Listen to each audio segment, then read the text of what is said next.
नमस्कार दोस्तों, मैं आज पूर्वांचल सुल्तानपुर के बारे में बात करना चाहता हूँ आप लोगों से।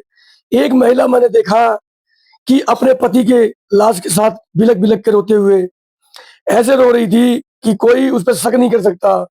वहाँ की जनता उसे देख के बहुत हैरान रह गई कि इसके साथ वाक़ई में बहुत बड़ी घटना हुई है।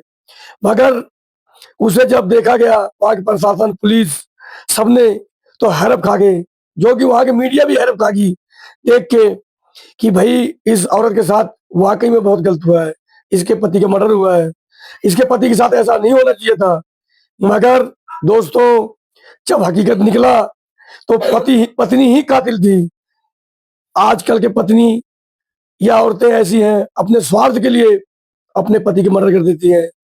अपने आशिक के गैल उस औरत ने अपने आदमी का ही मर्डर कर दिया और बिलख-बिलख के ऐसे रो रही है कि जैसे सदा सावित्री बहुत अच्छी औरत है, उसके जैसा कोई औरत नहीं है।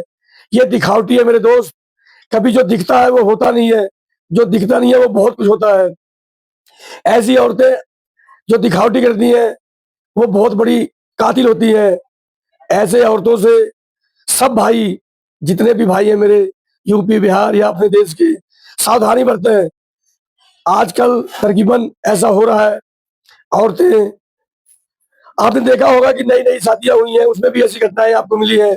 माँ-बाप शादी कर देते हैं उनकी ज़बरदस्ती, मगर वो जाती हैं घूमने, तो पिकनिक पे अपने हनीमून मनाने, तो वहाँ तकरीबन भैया उनका मर्डर कर देती हैं और उसके बाद रोती आती है, बिलखती आती हैं। किसी पे मर्डर के खिलाफ लगा देंगे कि किसी ने मार दिया, मगर कातिल वही होती हैं। तो इस औरत को तो मैं कहूँगा मेरे दोस्त, कड़ी से कड़ी सज़ा मिलना चाहिए। इसे इतनी हमारे यूपी के मुख्यमंत्री जी, योगी जी जो है, मैं उनसे हाथ जोड़ के निवेदन करना चाहता हूँ, इस औरत को कड़ी से कड़ी सज़ा मिलनी चाहिए। जो कोई औरत करने से पहले ऐसी घटना, उसके रूह काँप उठे। इसलिए मैं कह रहा हूँ कि माननीय योगी जी, हमारे मुख्यमंत्री जी, आपको जैसे हमारे यूपी में आपने ऐसी कड़ी सी सज़ा दी लोग बागों के जो, और वैसे इस औरत को आपको कड़ी से कड़ी सज़ा देनी चाहिए, क्योंकि अगर आप अपना टाइट कदम नहीं उठाएँगे, तो ऐसी घटनाएँ होती रहेंगी। दोस्तों, मैं इन औरतों से कहना चाहता हूँ, जो बहनें हैं, अगर आपका उनके साथ संबंध सही नहीं है, अगर किसी और के साथ है, तो खुल के सामने आइए। आप कहिए, आप किसी की लाल के जान से मार देती है, उसे कितनी तकलीफ होता है। ऐसी घटना करने से पहले आप उनसे समझौता करिए, आपस में बैठ के मसला हल करिए कि भई मैं आपके साथ नहीं रह सकती या मैं किसी और के साथ जा सकती हूँ, तो इसमें कोई बहुत बड़ा इश्यू नहीं है। आप किसी की जान से मार देती हैं, ये बहुत बड़ी घटनाएँ हैं। मैं ऐसी औरतों के धिक्कारता हूँ। गाली तो मैं नहीं दे सकता, क्योंकि हमारे देश की बहन-बेटी हैं, मगर मैं ये ज़रूर बोल सकता हूँ कि ऐसी औरतों के मर जाना ही फ़ायदा है। ये हमारे देश में रहने लायक नहीं है, जो थर्ड क्वालिटी की औरतें हैं। एक-एक औरतें मैंने ऐसा देखा है, भूखी रहती हैं बेचारी, जंगल में पड़ी रहती हैं, मगर अपने आदमी का इतना सम्मान करती हैं कि उनके बिना इशारे के कोई काम नहीं करती। ये है औरतें, जो हमारे देश की अच्छी नारियाँ हैं।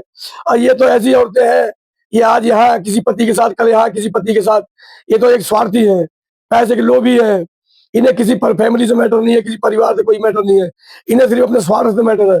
मैं कह रहा हूँ, इस औरत को कड़ी से कड़ी सज़ा मिलनी चाहिए। इसे कड़ी से कड़ी सज़ा दो, जो इसके परिवार सब देख के अफ़सोस करें कि हमारी बेटी ने गलत किया। मैं कह रहा हूँ, उनके माँ-बाप से भी मैं कहना चाहता हूँ, उनके भाइयों से भी कहना चाहता हूँ, उनके खानदान वालों से भी कहना चाहता हूँ, अगर आपकी बेटी गलत है, तो इसे कड़ी से कड़ी सज़ा दिलवाइए आप, क्योंकि आने वाली पीढ़ी, आने वाले बच्चे कभी ऐसी घटनाएँ नहीं करेंगे, सावधानी बरतेंगे। दोस्तों, मेरी ये वीडियो ज़्यादा से ज़्यादा लोगों तक पहुँचाना, जो हर भाई सपोर्ट करे और हर भाई खुल के सामने आए, ऐसी घटनाएँ के साथ खड़ा होकर सपोर्ट करे।